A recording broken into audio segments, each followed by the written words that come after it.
Perkenalkan, nama saya Arnando Waleka, Prodi Pendidikan Biologi angkatan 2019.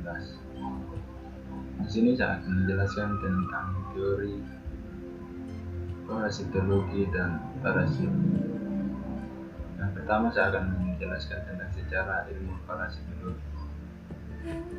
Teori heterologus menyatakan bahwa organisme parasit semula berasal dari organisme bebas atau organisme yang hidupnya mandiri, tetapi karena sesuatu hal maka berubah menjadi organisme parasit. Teori yang lain yaitu teori homologus menyatakan bahwa organisme parasit yang sekarang ini ada berasal dari organisme yang sejak awal mulanya memang merupakan organisme parasit. Pengertian parasitologi. Kata parasitologi berasal dari kata parasitos, berarti jasad yang mengambil makanan, dan logos berarti ilmu.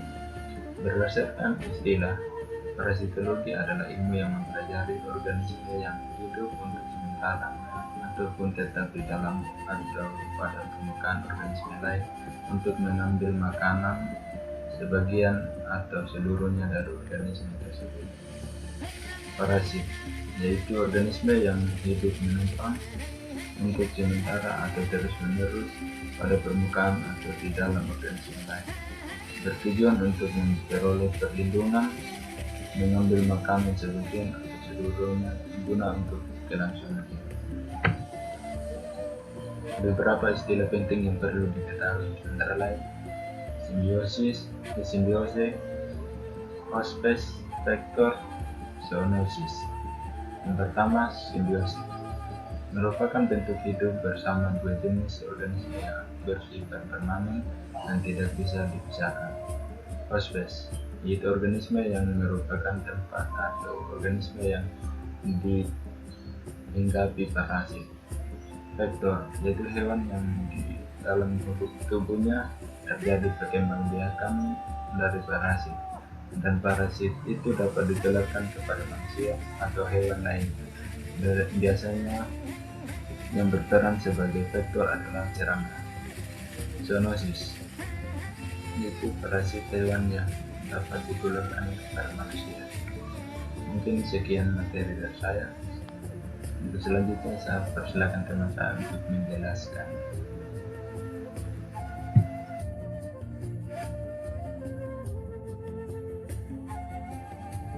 Pengelompokan parasit berdasarkan sifat parasit.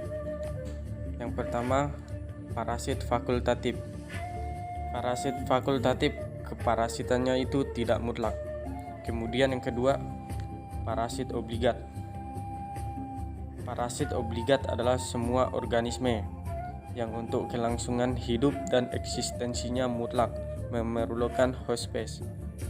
Kemudian yang ketiga, parasit insidentil atau parasit sporadis adalah suatu parasit yang karena suatu sebab berada pada hospes yang tidak sewajarnya. Kemudian yang keempat, parasit eratika adalah parasit yang terdapat pada hospes yang wajar, tetapi lokasinya pada daerah yang tidak sewajarnya. Kemudian yang kelima, parasit spuriosa. Istilah ini sebenarnya tidak tepat untuk menyatakan parasit salah duga. Kemudian berdasarkan waktu atau derajat keparasitannya. Yang pertama, parasit temporer atau parasit non-periodik adalah organisme yang sebagian waktu hidupnya.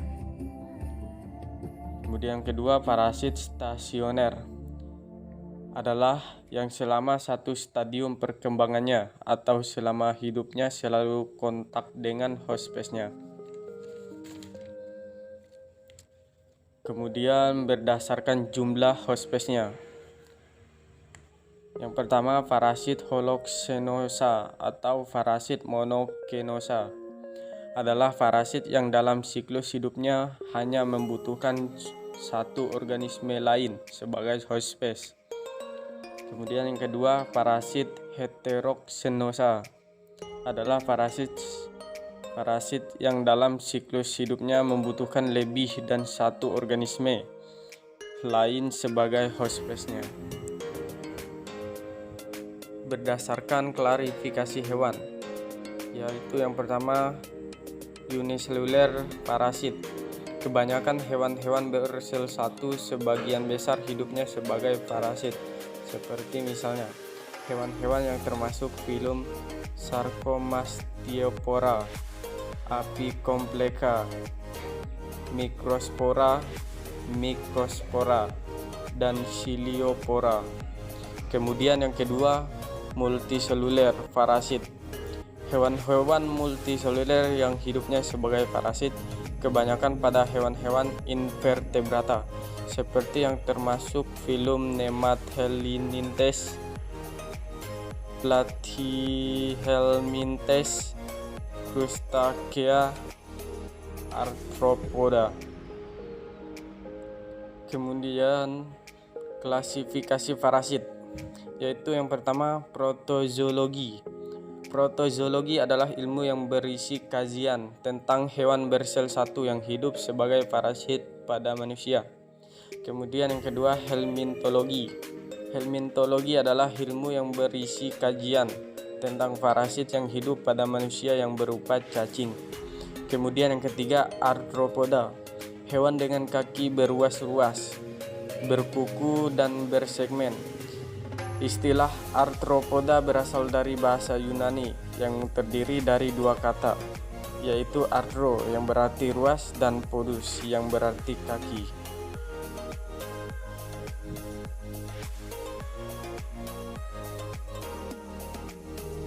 Perkenalkan, nama saya Rufinus Kakak dari Prodi Biologi Angkatan 2019. Di sini saya akan menjelaskan tentang berdasarkan klasifikasi uniseluler parasit kebanyakan hewan. Yang pertama, bersel satu. Sebagian besar hidupnya sebagai parasit seperti misalnya hewan-hewan yang termasuk filum Sarcomastiophora. Yang kedua, multiselular yang hidupnya sebagai parasit kebanyakan pada hewan-hewan invertebrata seperti yang termasuk filum Nemathelinthes. Klasifikasi parasit yaitu yang pertama, yang berisi kajian tentang hewan bersel satu yang hidup sebagai parasit pada manusia. Yang kedua, helmintologi adalah ilmu yang berisi kajian tentang parasit yang hidup pada manusia yang berupa hewan dengan kaki beruas. Yang ketiga, arthropoda berkuku dan bersegmen. Istilah arthropoda berasal dari bahasa Yunani yang terdiri dari dua kata, yaitu arthro yang beruas. Pertumbuhan dan perkembangan parasit. Siklus hidup, daur hidup parasit adalah serangkaian fase stadium dari parasit. Untuk kelangsungan hidupnya mengenal siklus hidup parasit sangatlah penting karena pengendalian penyakit parasit tanpa dilandasi dengan siklus hidup parasit secara umum dapat dibedakan menjadi siklus hidup secara langsung. Untuk yang pertama, melangsungan hidup parasit memerlukan hanya satu hospes definitif, dan parasit ini biasanya siklus hidup secara memiliki fase bebas. Yang kedua, tidak langsung. Untuk kelangsungan hidup parasit membutuhkan satu hospes definitif dan satu atau lebih hospes intermediar. Terima kasih.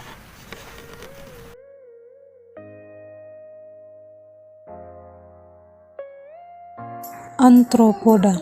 Istilah antropoda berasal dari bahasa Yunani yang terdiri dari dua kata, yaitu antro yang berarti ruas dan padas yang berarti kaki. Antropoda merupakan hewan tribolastik, selomata dan bilateral simetris. Contoh parasit dari golongan serangan yaitu kutu rambut merupakan parasit yang muncul di kepala manusia. Pertumbuhan dan perkembangan parasit. Siklus hidup, daur hidup parasit adalah serangkaian fase stadium dari parasit untuk kelangsungan hidupnya. Siklus hidup parasit secara umum dapat dibedakan menjadi dua. Yang pertama, siklus hidup secara langsung. Untuk melangkah hidup parasit memerlukan hanya satu hospes, dan parasit ini biasanya memiliki fase bebas. Contohnya cacing Ascaris sum yang menginfeksi babi. Cacing dewasa bertelur dan keluar bersama tinja dan mencemari lingkungan. Telur mengalami perkembangan di mana di dalam telur berbentuk larva stadium 1 dan 2 yang bersifat infektif dan akhirnya tertelan lagi oleh babi dan berkembang menjadi dafas. Yang kedua, siklus hidup secara tidak langsung. Untuk kelangsungan hidup parasit membutuhkan satu hospes definitiven dan satu atau lebih hospes intermediar.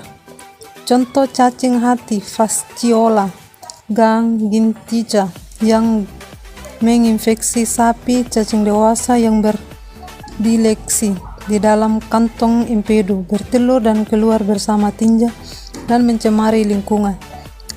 Dari dalam telur akan keluar Myricidium yang harus membutuhkan hospes intermediar siput Leishmaniaceae sp untuk berkembang menjadi sporokista. Redia dan Cercaria. Cercaria akan keluar dari tubuh siput dan menempel pada rumput menjadi metacecarian infektif dan akhirnya harus tertelan oleh sapi.